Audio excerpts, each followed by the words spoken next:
Welcome to our present state versus history on Speaker. Here we are focused on the current events of our culture through the principles of our history, trying to make sense of the culture and the mindset of today. I am your host, Ray Mayfield. Okay, folks, here we go again on the pod. We just went over the last time over that little piece of forgotten history, and it's kind of brought me into digging around and study on sovereignty, I guess, would be the best thing to put in a title on the thing.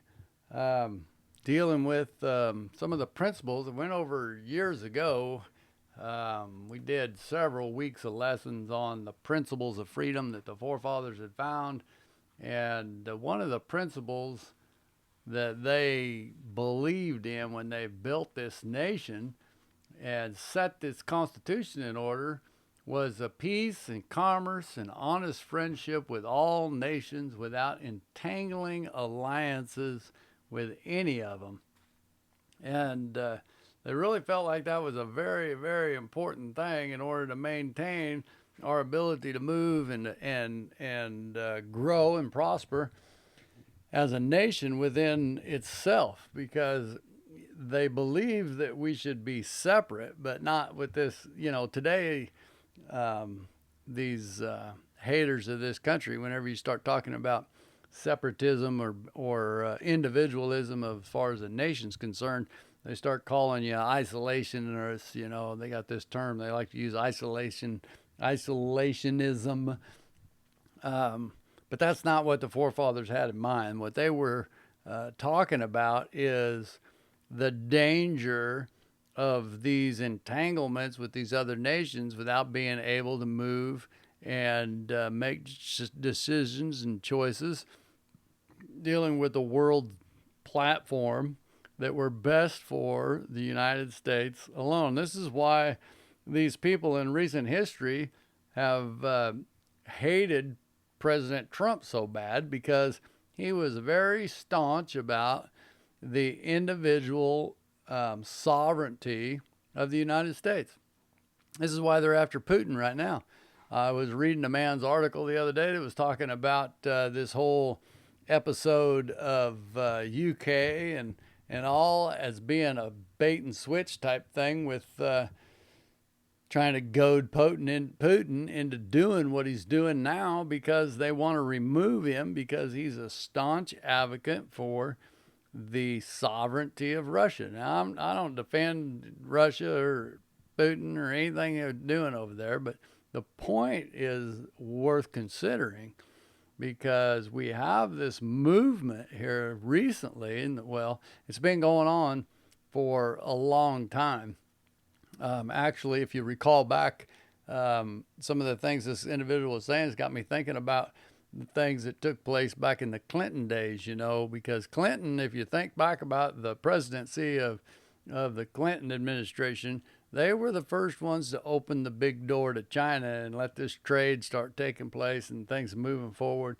And the individual that I was listening to, I'm gonna do some follow-up things, and we're gonna try to get a little bit more information and contact. But he got me doing some research. He got me looking into some things that I'd never looked into before.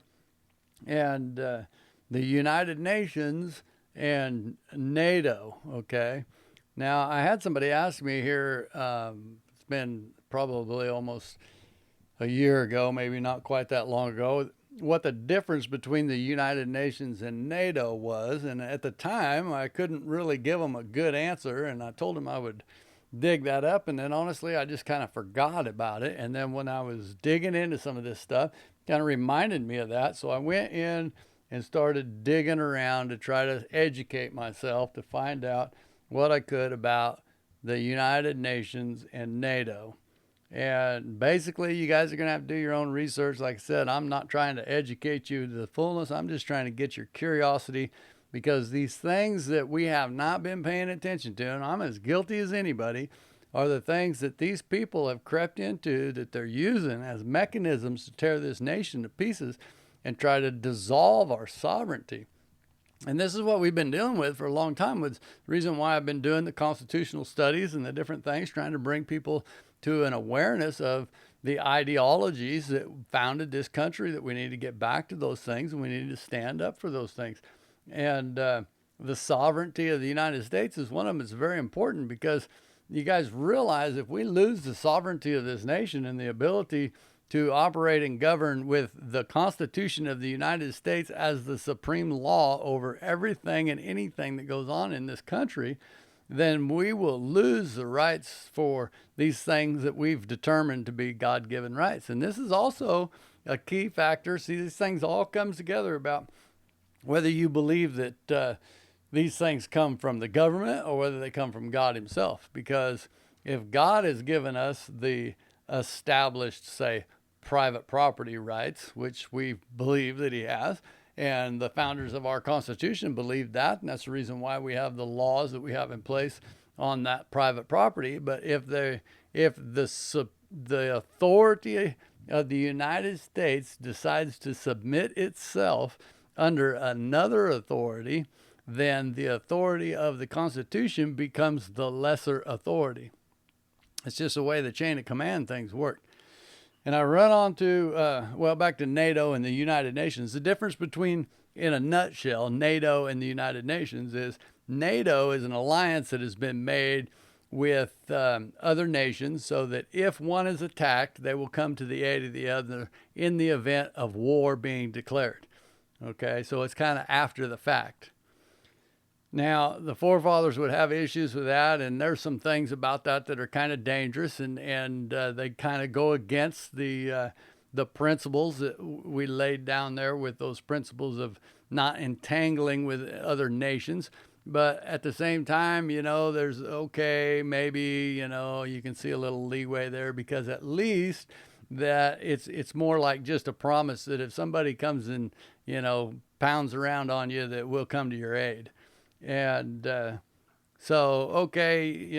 can debate on, whether we think that that's a good idea or not, but it's pretty safe that the United States, in the event that it operates in a situation like that, that the commanding forces are going to be left under the command of the United States military and the commanding chain of command, whichever branch it is, that moves forward in that activity, right? So as long as those things stay intact and the commander-in-chief or the president of the United States remains, the ultimate authority over our military, and they don't operate outside of the confinements of our Constitution, and as far as all the acts of war and all those things that go along with that are all run through that chain of command, then we can kind of live with that. But whenever the chain of command is broken, that's where we come into a problem, because then we have people that have given oath to uphold our Constitution and volunteered for the service of the military for the benefit of the United States of America. And when that chain of command is violated, then they are no longer serving the United States. They're serving whatever foreign entity that has been placed over whatever that chain of command is. And then there you've just opened up all kinds of problems, you see.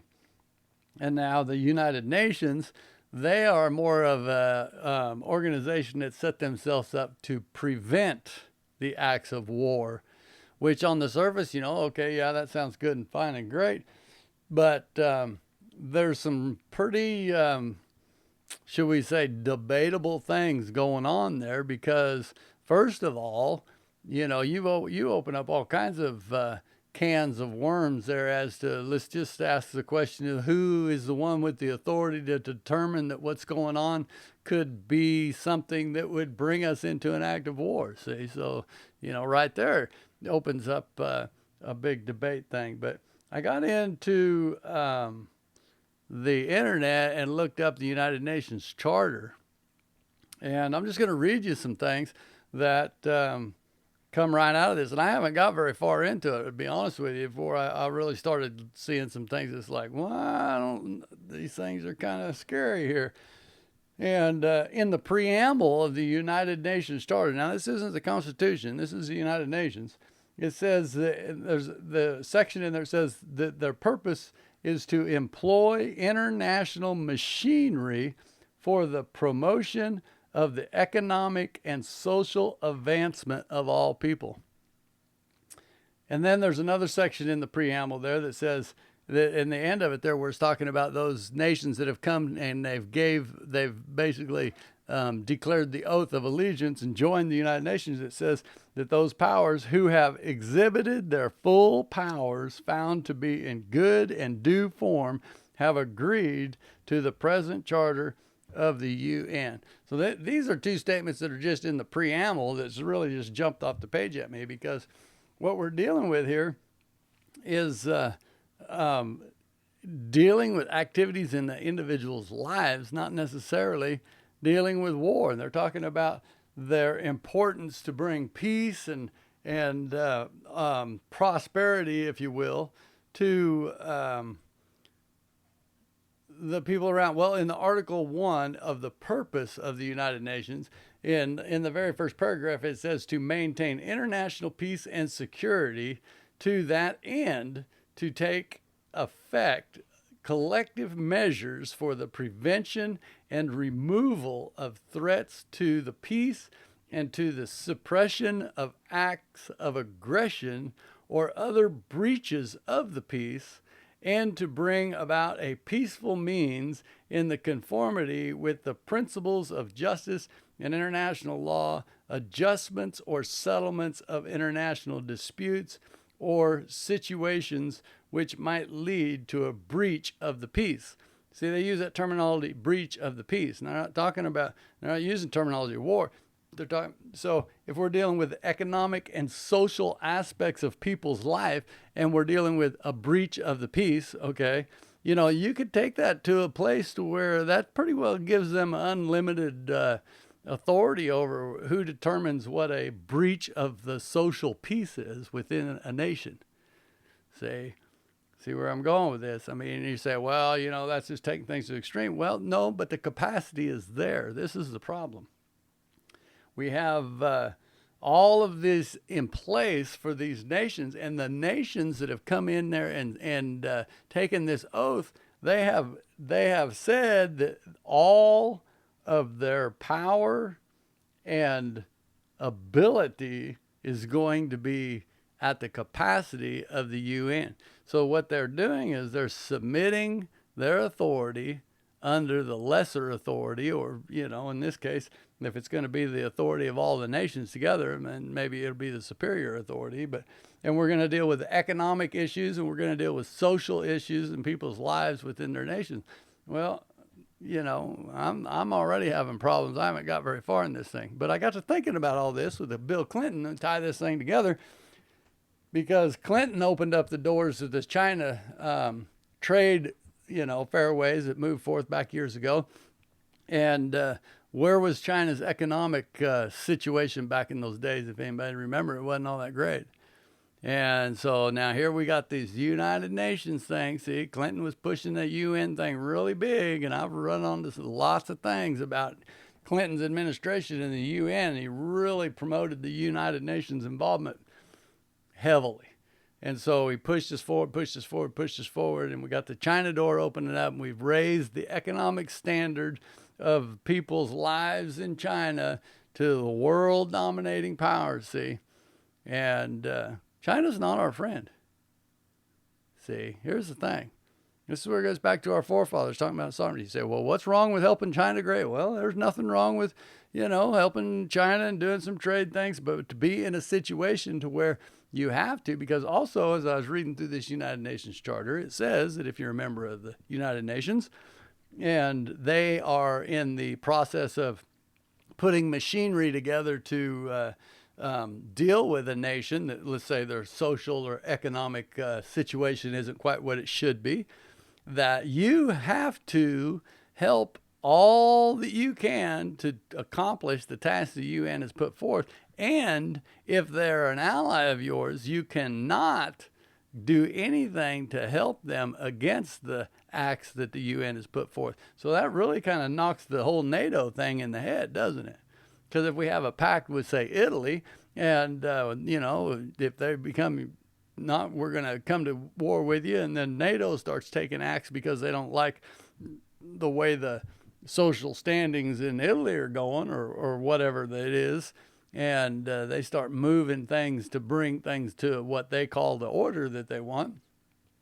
And they call the United States, say, hey, we need some help here. Not only can we not help them, but we are bound by the oath to assist in NATO in what it is they're trying to accomplish. So that pretty well makes that whole NATO thing void, unless there becomes an act of aggression, which they're trying to say that they're trying to prevent.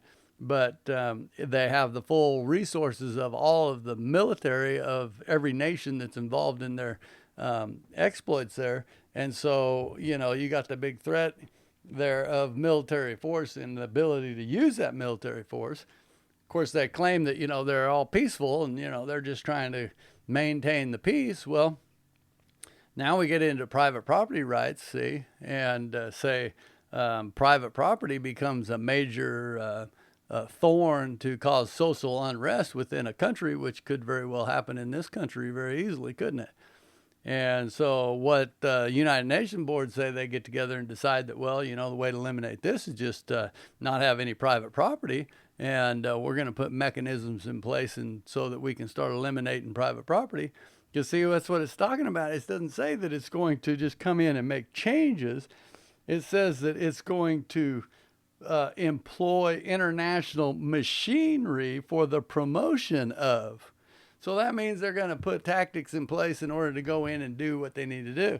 And now this guy that article thing I was reading, he makes some points about President Trump being, very strong in his national commitment to be independent, and Mr. Putin being very strong in his national commitment to being independent. And the point he's making is those two guys are the biggest obstacles for the United Nations having 100% of solidarity within their ranks to move forward with this global currency and global society that they're trying so hard to push forward to and keep everybody happy. See, you say, well, you're just going in fear tactics and scare tactics. No, I'm just trying to bring forth the realities of what is possible out there by some of these charters. And like I said, I haven't got very far in this United Nations things yet. But if we are moving forward in the independence of the United States like we should be doing, like our forefathers wanted us to do, we would not be entangled with these other countries, if you will. The founders, let's see here, there was a quote here I wanted to get into from George Washington. On his farewell address, he said, he observed good faith and justice towards all nations, is what he said that we should do. Observe good faith and justice towards all nations. He says, cultivate peace and harmony with all. Religion and morality enjoin this conduct.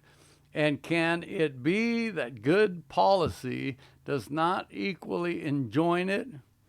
It will be worthy of a free, enlightened, and at no distant period a great nation to give to mankind the magnanimous and too novel example of a people always guided by an exalted justice and benevolence.